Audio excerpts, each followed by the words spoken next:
ಶ್ರೀ ಗುರುಭ್ಯೋ ನಮಃ. ಹರಿ ಓಂ. ರೋಹಿಣೀಶಾಃ ಸುಧಾಮೂರ್ತಿ ಸುಧಾಗಾತ್ರಃ ಸುಧಾಶನಾಃ ವಿಷಮಸ್ಥಾನ ಸಂಭೂತಾಂ ಪೀಡಾಂ ಹರತು ಮೇ ವಿದುಃ. ಪರಮ ಗುರುಗಳಾದ ಶ್ರೀ ಶ್ರೀ 1008 ಸತ್ಯಾತ್ಮತೀರ್ಥ ಶ್ರೀಪಾದಂಗರವರ ಪಾದಕಮಲಗಳಲ್ಲಿ ನಮಸ್ಕಾರಗಳನ್ನು ಮಾಡುತ್ತಾ, ವಿಶೇಷವಾದ ಚಂದ್ರಗ್ರಹಣದಲ್ಲಿ ಗರ್ಭಿಣಿ ಸ್ತ್ರೀಯರು ಆಚರಣೆಯನ್ನು ಹೇಗೆ ಮಾಡಬೇಕು, ಗ್ರಹಣ ಕಾಲದಲ್ಲಿ ಹೇಗಿರಬೇಕು ಎಂಬುದನ್ನು ಸ್ವಲ್ಪ ನಾವು ತಿಳಿಯೋಣ.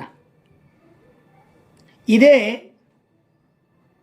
7-9-2025 ಭಾದ್ರಪದ ಮಾಸದ ಶುಕ್ಲ ಪಕ್ಷದ ಹುಣ್ಣಿಮೆಯ ದಿವಸ ಖಗ್ರಾಸ ರಾಹುಗ್ರಹಸ್ಥ ರಕ್ತ ಚಂದ್ರಗ್ರಹಣ ನಮ್ಮ ರಾಷ್ಟ್ರದಲ್ಲಿ ಗೋಚಾರವಾಗುತ್ತದೆ. ಚಂದ್ರಗ್ರಹಣದ ಆಚರಣೆಯನ್ನು ಅವಶ್ಯವಾಗಿ ಎಲ್ಲರೂ ಮಾಡಲೇಬೇಕು. ಅದರಲ್ಲೂ ವಿಶೇಷವಾಗಿ ಗರ್ಭಿಣಿ ಸ್ತ್ರೀಯರು ಗ್ರಹಣದ ಪರಿಪಾಲನೆಯನ್ನು ಅವಶ್ಯವಾಗಿ ಮಾಡಬೇಕು. ಏಕೆಂದರೆ ಹುಟ್ಟುವ ಮಗುವಿಗೆ ಎಲ್ಲ ಅಂಗಾಂಗಗಳು ಮತ್ತು ಅವಯವಗಳು ಸರಿಯಾಗಿ ಇರಬೇಕಾದರೆ ತಾಯಿಯಾದವಳು ಗ್ರಹಣದ ಪರಿಪಾಲನೆಯನ್ನು ಮಾಡಲೇಬೇಕು. ವೇದ ಆರಂಭ ಸಮಯ ಮುಂಜಾನೆ 9 ಗಂಟೆ ಹೊಡೆದು 17 ನಿಮಿಷದ ಒಳಗಾಗಿ ಊಟವನ್ನು ಮಾಡಬಹುದು. ಗ್ರಹಣದಂತೆ ವೇದವು ಮುಖ್ಯ. ಇದನ್ನು ಧರ್ಮಸಿಂಧು ಗ್ರಂಥವು ಬಹಳ ಸ್ಪಷ್ಟವಾಗಿ ನಮಗೆ ತಿಳಿಸಿದೆ. ಗರ್ಭಿಣಿ ಸ್ತ್ರೀಯರು ಊಟ ಮಾಡುವ ಸಮಯ ಮಧ್ಯಾಹ್ನ 12 ಗಂಟೆ 15 ನಿಮಿಷ ಒಳಗಾಗಿ ಊಟ ಮಾಡಬೇಕು. ಅಲ್ಲ ರೀ, ಮತ್ತೆ ನಮಗೆ ಮುಂದೆ ಊಟ ಮಾಡಲಿಕ್ಕಾಗಲ್ವಾ, ನೀರು ಕುಡ್ಲಿಕ್ಕಾಗಲ್ವಾ, ನಾವು ಮುಂದೆ ಏನು ಮಾಡಬೇಕು ಅಂತ ಪ್ರಶ್ನೆಯನ್ನು ಕೇಳಿದರೆ ಶಾಸ್ತ್ರಗಾರರು ಸ್ಪಷ್ಟವಾಗಿ ಹೇಳ್ತಾರೆ,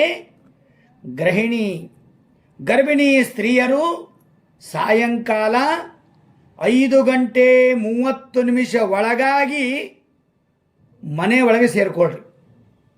ಮನೆ ಒಳಗೆ ಇದ್ದುಕೊಂಡು ಯಾವ ಭಗವಂತನ ಆರಾಧನೆಯನ್ನು ಮಾಡುತ್ತಾ ದೇವರ ಸ್ಮರಣೆಯನ್ನು ಮಾಡುತ್ತಾ ಮನೆಯಲ್ಲಿ ಇರಬೇಕು. ಮನೆಯಲ್ಲಿ ಟಿವಿಯನ್ನು ನೋಡಬಾರದು. ಅನೇಕ ದುಷ್ಟವಾದ ನಾನಾ ವಿಧ ಮಾತುಗಳನ್ನು ಮಾತನಾಡಬಾರದು, ಶ್ರವಣವೂ ಮಾಡಬಾರದು.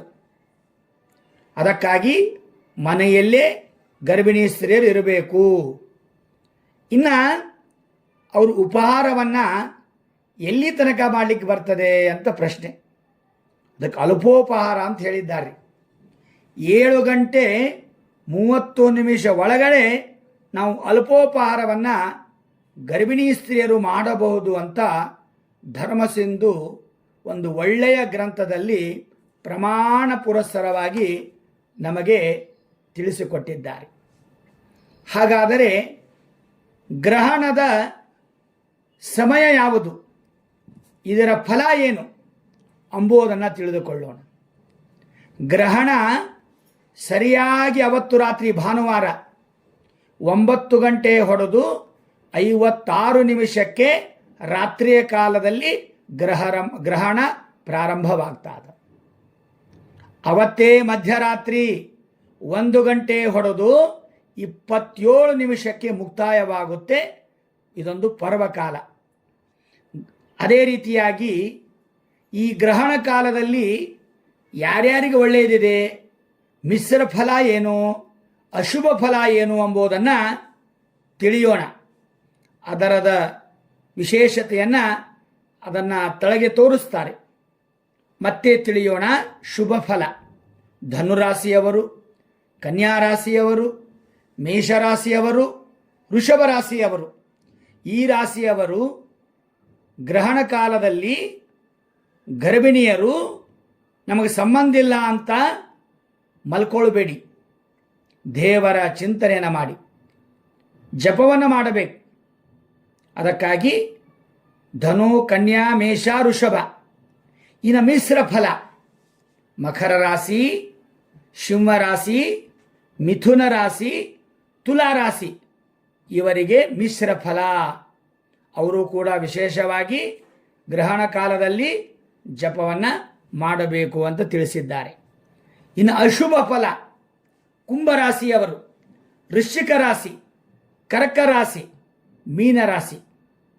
ಈ ಗ್ರಹಣ ಶತಭಿಷಾಖ ನಕ್ಷತ್ರ, ಪೂರ್ವ ಭಾದ್ರಪದ ನಕ್ಷತ್ರದ ಕುಂಭರಾಶಿಯವರಿಗೆ, ಮೀನರಾಶಿಯವರಿಗೆ ಗ್ರಹಣ ವಿಶೇಷವಾದ ಅನಿಷ್ಟ ಫಲ.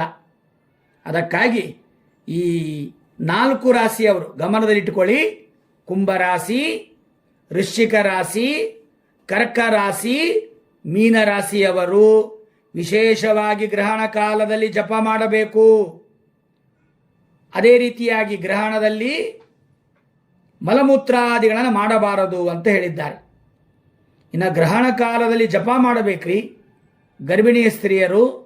ಶ್ರೀಕೃಷ್ಣಾಯ ನಮಃ ಇದನ್ನು 508 ಸಲ ಜಪ ಮಾಡಿದರೆ ಒಳ್ಳೆ ಮಕ್ಕಳು ಹುಟ್ಟುತ್ತಾರೆ. 24 ಸಲ ಚಂದ್ರ ಮಂತ್ರವನ್ನು ಹೇಳ್ತಾ ಇದ್ದಾರೆ. ಚಂದ್ರ ಮಂತ್ರವನ್ನು ಹೇಳಬೇಕು. ನಾವು ಕೆಳಗಡೆ ಸ್ಕ್ರೀನ್ದಲ್ಲಿ ಕೊಡ್ತಾ ಇದ್ದೇವೆ. ಇನ್ನು ಗ್ರಹಣದ ಮಂತ್ರವನ್ನು ತೋರಿಸ್ತಾ ಇದ್ದೇವೆ. ಅದನ್ನು ಕೂಡ 11 ಸಲ ಹೇಳಬೇಕು. ಹೀಗೆ ಗ್ರಹಣ ಮುಗಿದಾದ ಬಳಿಕ ಸ್ನಾನವನ್ನು ಮಾಡಬೇಕು. ಸ್ನಾನವನ್ನು ಮಾಡಿ ಮಧ್ಯರಾತ್ರಿಯ ಕಾಲದಲ್ಲಿ ಊಟವನ್ನು ಮಾಡಬಾರದು. ವಾಕ್ಯ ಹೇಳುತ್ತದೆ, ಧರ್ಮ ಹೇಳುತ್ತದೆ, ಶಾಸ್ತ್ರ ಹೇಳುತ್ತದೆ, ಒಳ್ಳೆಯ ನಿರ್ಣಯ ಕೊಡುತ್ತದೆ. ಮುಕ್ತೇ ಶಶಿನಿ ಭುಂಜೀತ್ ಯದಿ ನ ಸ್ಯಾತ್ ಮಹಾನಿಶಾ. ಬಹಳ ಸ್ಪಷ್ಟವಾದ ವಾಕ್ಯ ರೀ. ಮುಕ್ತೇ ಶಶಿನಿ ಭುಂಜೇತ ಯದಿ ನ ಸ್ಯಾತ್ ಮಹಾನಿಶಾ. ಅಂದರೆ ನಿಶಾ ಅಂದರೆ ರಾತ್ರಿಯ ಕಾಲದಲ್ಲಿ ಊಟವನ್ನು ಮಾಡಬಾರದು. ಮತ್ತು ಯಾವಾಗ ಮಾಡಬೇಕು? ಮಾರನೇ ದಿನ ಮನೆ ಸ್ವಚ್ಛ ಮಾಡಿ ನೀರನ್ನು ತೆಗೆದು ಹೊಸ ನೀರನ್ನು ತುಂಬಿ ದೇವರ ಪೂಜೆ ಮಾಡಿ ದೇವರಿಗೆ ಅರ್ಪಣವಾದ ನೈವೇದ್ಯವನ್ನು ಊಟ ಮಾಡಬೇಕು ಅಂತ ಶಾಸ್ತ್ರದಲ್ಲಿ ಹೇಳಿದ್ದಾರೆ. ಹೀಗೆ ಅಶುಭ ರಾಶಿಯವರು ಎಲ್ಲ ಗರ್ಭಿಣಿಯ ಸ್ತ್ರೀಯರು ಮರುದಿವಸ ವಿಶೇಷವಾಗಿ ಸ್ನಾನ ಮಾಡಿ ಅವ್ರು ಏನು ಮಾಡಬೇಕಂದ್ರೆ ದಾನವನ್ನು ಕೊಡಬೇಕು.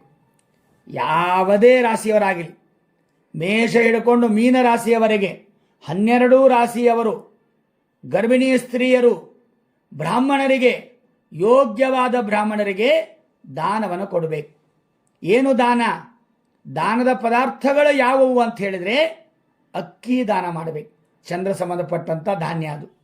ಇನ್ನು ಉದ್ದಿನ ಬೇಳೆ, ರಾಹು, ಅದಕ್ಕಾಗಿ ರಾಹು ಸಂಬಂಧಪಟ್ಟಂಥ ಒಂದು ಚಂದ್ರಬಿಂಬ, ಅದನ್ನು ಕೂಡ ದಾನ ಮಾಡೋದರಿಂದ ಮಕ್ಕಳಿಗೆ ಮತ್ತು ವಂಶಕ್ಕೆ ತಮಗೂ ಕೂಡ ಒಳ್ಳೆಯದವಾಗುತ್ತದೆ ಎಂಬುದಾಗಿ ಶಾಸ್ತ್ರದಲ್ಲಿ ಬ್ರಾಹ್ಮಣರಿಗೆ ದಾನ ಮಾಡಬೇಕು ಅಂತ ಶಾಸ್ತ್ರದಲ್ಲಿ ತಿಳಿಸಿಕೊಟ್ಟಿದ್ದಾರೆ.